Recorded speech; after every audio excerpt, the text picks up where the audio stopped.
Shalom, and welcome to The Crossover, joining Jews, Christians, and their God. I'm Rosalie. And I'm Mitch. And today's special guest is Dan Gordon. And Dan's going to help us unravel Torah and Talmud. Stay tuned, we'll be right back. Discover how God is prophetically uniting Jews and Christians across the world today on The Crossover.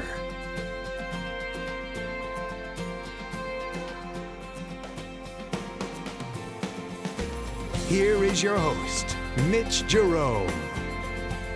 Welcome to The Crossover, joining Jews and Christians through their God. Today we have a very special show. We have Dan Gordon with us today. Dan is a Magid, which is a storyteller. Dan Gordon has a drama degree from the University of Michigan. He's a director of the Jewish Community Center's Adult Jewish Education Program, and since 1998 has been the rabbinic spiritual leader of Temple Beth Torah. In 2006, he became a co-chair of the National Jewish Storytelling Network. His role as Rashi helps him blend his love of Jewish learning with theater. Dan, welcome to The Crossover. Good to see you again, Mitch. Good to have you back. Last night we got to see the show, A Talmud Tale. A Talmud Tale. I did see it, and it was excellent. And Judith, Rabbi Judith, who was the producer, said that her goal there was to have people fall in love with the Talmud. Why? Because that's what she did. She fell in love with the Talmud.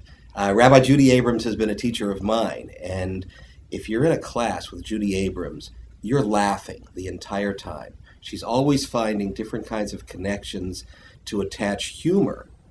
When she studied to be a rabbi, she didn't learn a lot of Talmud in her initial studies because it's not always part of the more liberal movements of Judaism. She's a Reform rabbi. And then she found an Orthodox teacher who taught her the joy of Talmud afterwards. And what she found was how much the Talmud really brings to light what the Torah, what the Bible, the Torah, really is saying. Well, let me ask you this, Dan, because here's quoting the journalist from the Chronicle who wrote on the play.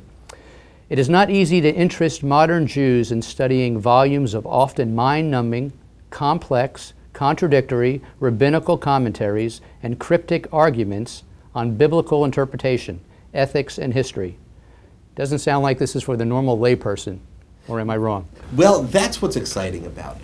It can seem a little dry when you're just looking at words on the paper.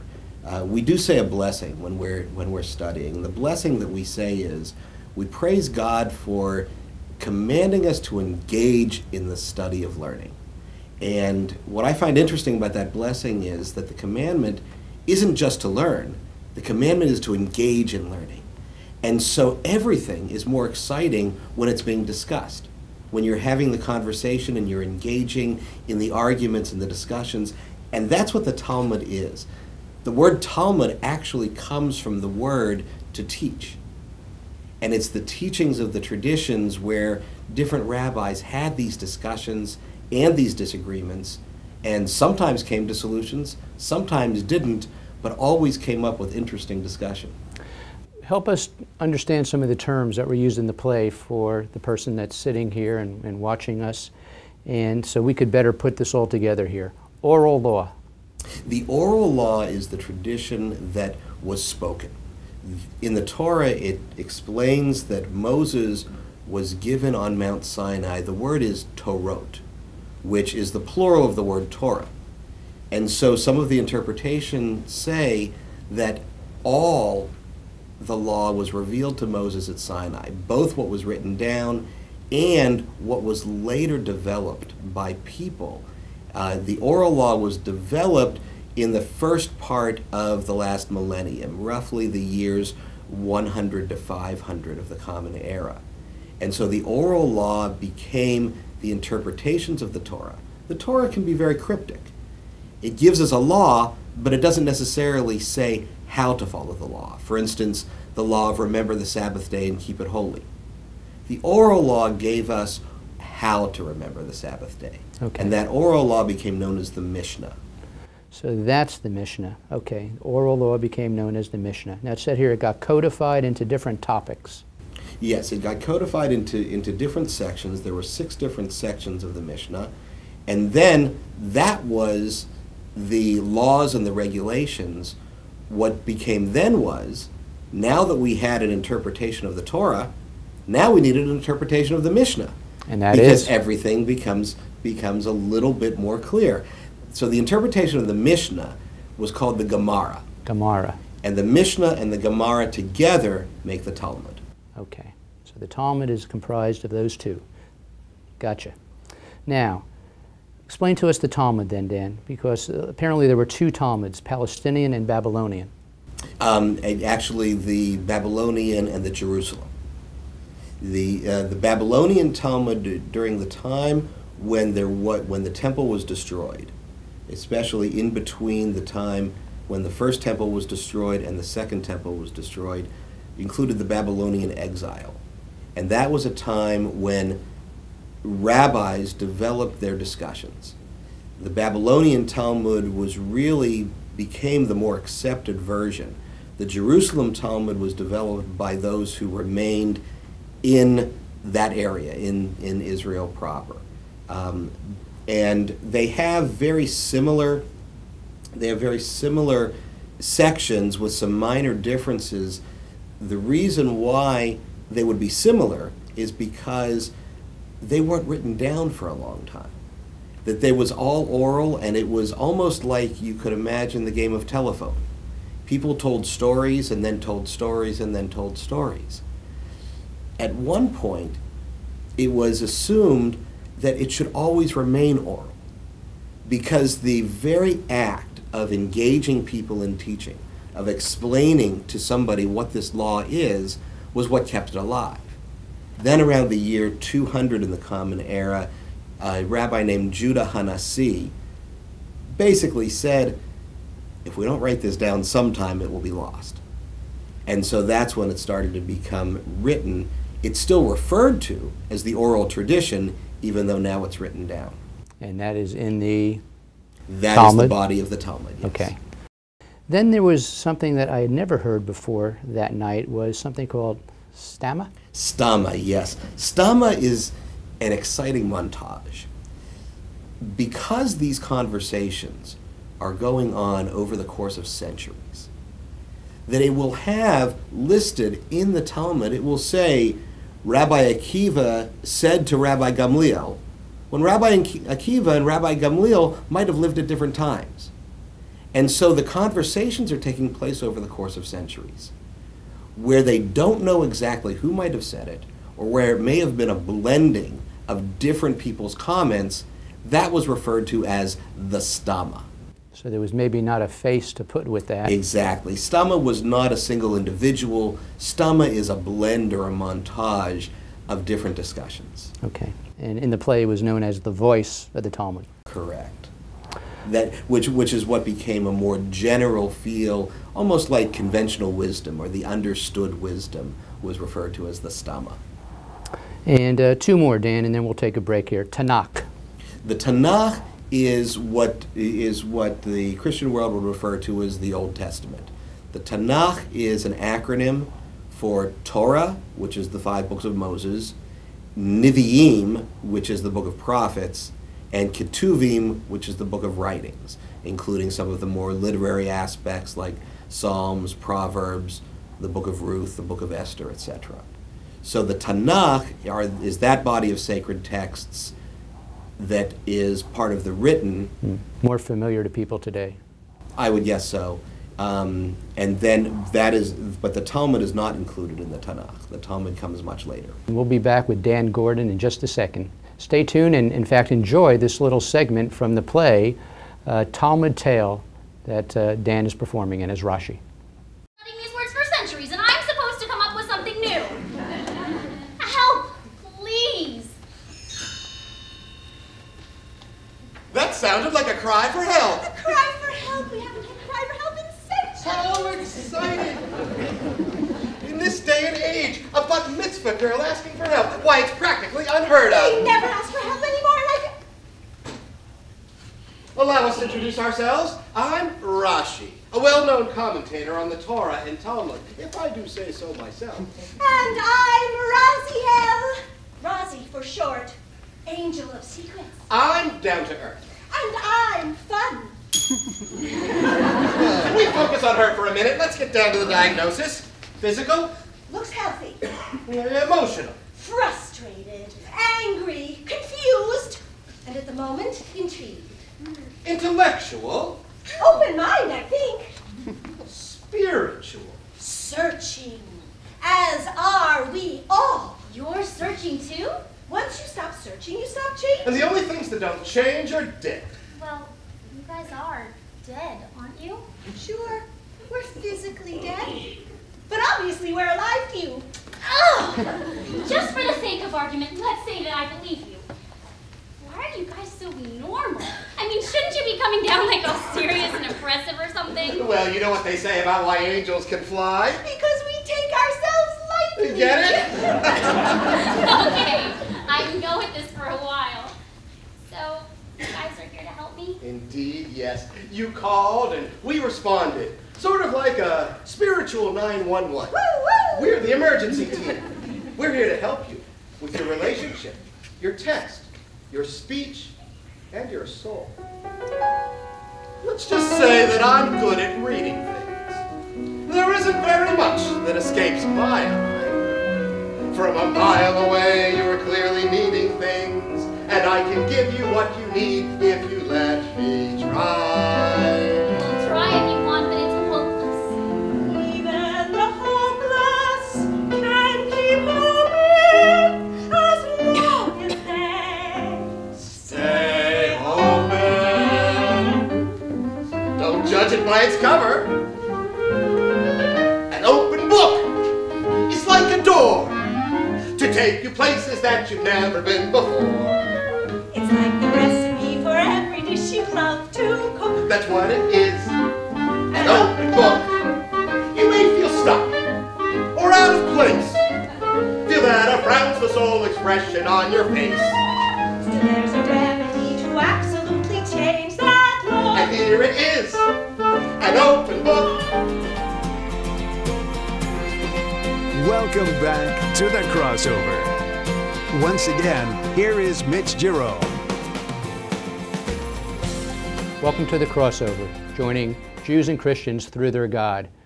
We hope you enjoyed that little segment. That was the play A Talmud Tale, and in there, playing Rashi, is Dan Gordon. Dan, before the break, we were talking about Mishnah.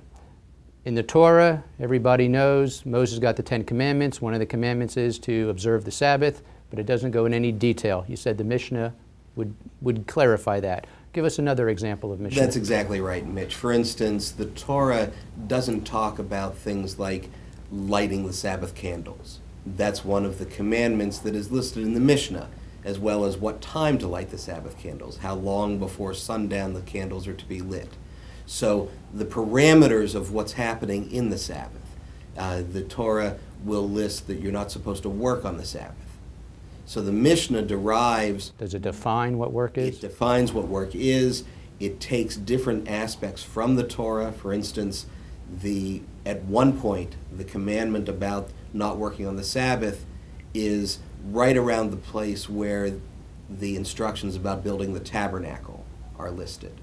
And so all the work that's listed about the tabernacle, those are things that are prohibited to do on the Sabbath.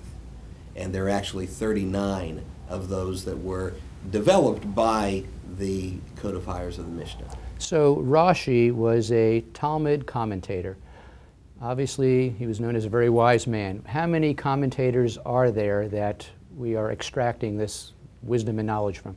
The number of commentators is something that would be impossible to count, because so many others would have put their 2 cents in, or 2 shekels in, as it would. Rashi lived in the 11th century, and Rashi picked up much of what others had said. Rashi lived at a time several hundred years after much of these comments were being done, and Rashi put it together in a very easy way to read, Rashi sort of had a comment about almost every line in the entire Torah. And so some of what Rashi had to say was derived from what he had learned from previous teachings. So who decides who stays, who gets in the Chumash, and who doesn't? I mean, who makes that decision? Well, that answer is, the term we use is the rabbis. And that is sort of a mysterious kind of thing to say, well, who makes the final decision and why did, for instance, the book of Maccabees not make it into the Tanakh and the book of Esther did? Those kinds of decisions we can't really attribute to a particular justice like we can in the United States court system. Now, in the play, Akiva was a sheep herder, and I think he was around 40 at the time, and he decided to go to a house of study called a Beit Midrash, which you say today would be yeshiva, still exists, schools to study the Talmud.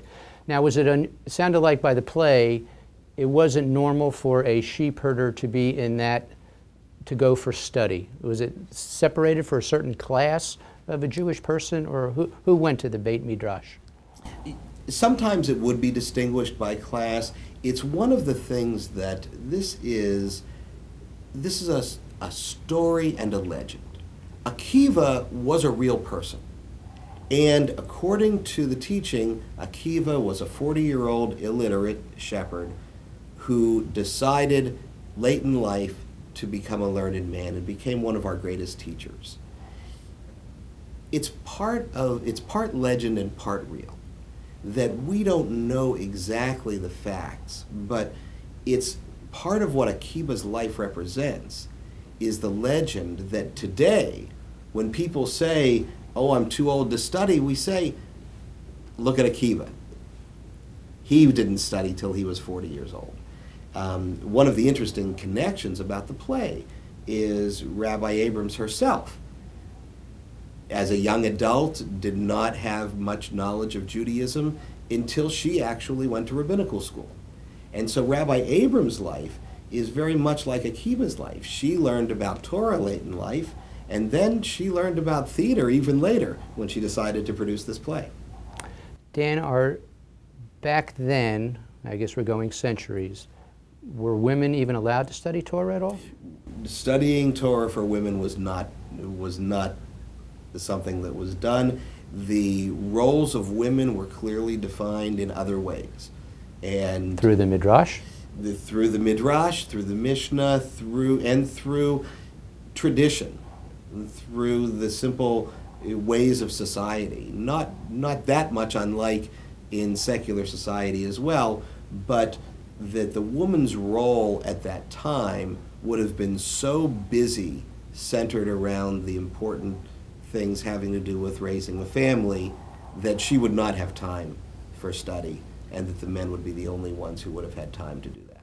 So this is more of a modern event where women are actually studying the Torah and became in writing. Rabbi Abrams herself to be a woman rabbi. We've had women rabbis for over 30 years now, and it's a wonderful thing, and they bring such a great perspective. So these writings, Dan, how old are we going back? How far back in time? We're going back to around the 1st century, and it wasn't written down until the beginning of the 2nd century. So these are pretty antiquated. Can we gather really wisdom and knowledge from such an old writing when we're in such a high technological society today? That's an excellent question. The process of bringing these teachings together, I think, is a real lesson about learning itself. That when we read about the different discussions and the minutiae of the different things that people looked at to say, this is important to note, we can deal with that in our own way and say, here's what they decided was important. What do we decide is important? For instance, one of the teachings is that there are 3 things that a man is required to teach his son. The 3 things are Torah, which would be obvious, a craft, so that he doesn't become a thief, and the 3rd thing is how to swim. And so today we look at this and we look through all the commentaries and read why the rabbis said swimming was such an important thing, and we can derive what we mean from that. Perhaps it's about survival. Perhaps it's about something else. And we can take a look at it, and then we can ask our own questions. The rabbis of ancient times said these were the 3 most important things to teach your children. Do we agree? Would we select 3 different things? And then that's where these teachings keep growing and stay alive today. When we look at the ancient teachings and then decide how we feel about it. Interesting. Dan, I know we have people watching that are going to say, you know, why should I read the commentaries when these people got inspired from reading the Torah, the inspired word itself? Why should I go read a commentary? I'm going to go right to the word. What would you say? That I would say that why limit yourself? To take a look at the Torah and find the beauty of that, and then to see what other wise people have said about it, that it brings it to almost like a bloom of a flower, where you would see a rose that is closed up, and it's beautiful. A closed rose is absolutely beautiful, and it smells pretty, and it's got the color, but then when it starts to blossom and it opens up, the fragrance comes out, you see all the different little petals, and you see that what looked beautiful just like that really has so much more inside. And that's what the Torah is. The Torah is a basis, and then the Talmud shows us how much more there is inside. Yeah, they showed that very clearly in the play. Turn it upside down, look at it from every angle. Exactly. Really One of the lines is, it isn't left to right, it isn't up and down. Read the Talmud in circles around and around. That's because a page of Talmud has a very small column in the middle. And then all the commentaries from Rashi and others encircle it.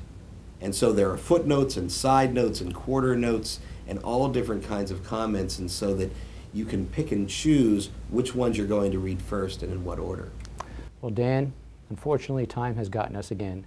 But thank you There's so much more to tell. for being with the crossover. My pleasure. Now stay tuned, because in this next segment you're going to get to watch more of Dan playing Rashi from the Talmud tale. We're here to help you with your relationship, your text, your speech, and your soul.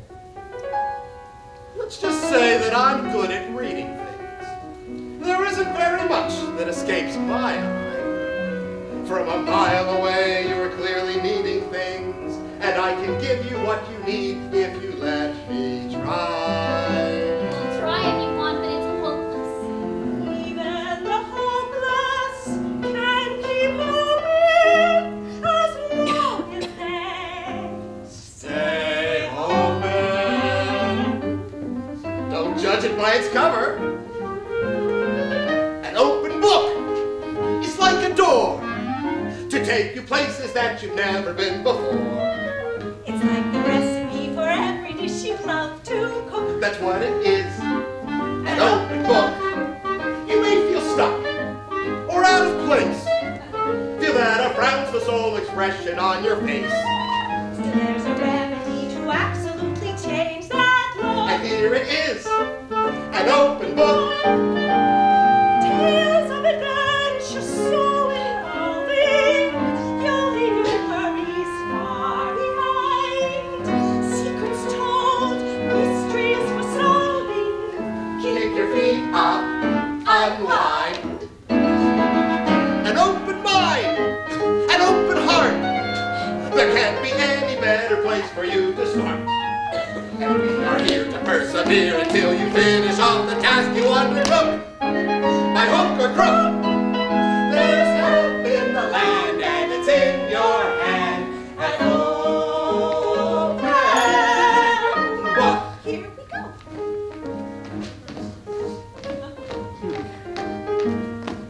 Ha! Yeah! Woo!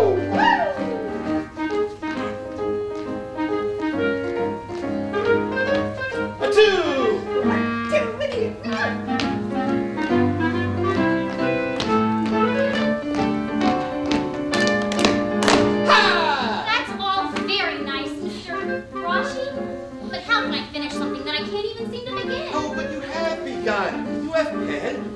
paper. And you have thoughts. Oh, yes, and right now I'm thinking about crawling into a hole. Oh no! She's falling into category 5! What's A that? tragedy. Pessimist! Victims of self-pity. Miscellaneous Lost causes. Oh, we haven't had a lost cause since 1608. Ah, she was a stumper. I lost her mind. Lost her head. Which left us Not to mention her. speechless. But I can change. Oh. Ah. Open your eyes to what's inside you. You'll be surprised by all you see. Though you long for someone to hide you, you've got someone like me. Time is now. No turning back. And all the signs would indicate you got the knack. And if you lose your way, we're here to stay and pester you until you're off the hook. Call me a schnook. There's magic around. All because you found an open book. An open book. An open book. An open book. An open book. An open book. An open book. An open book. An open book.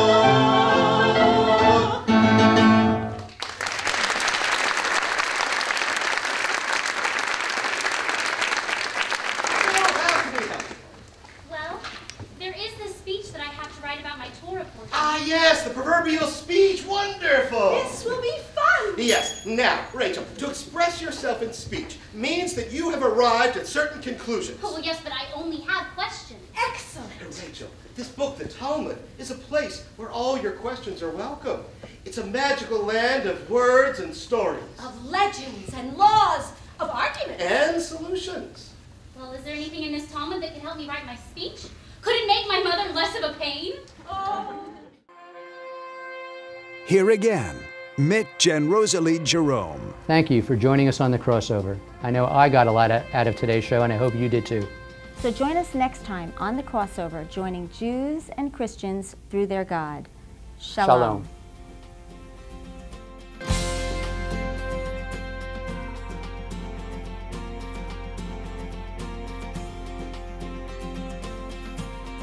You've been watching The Crossover.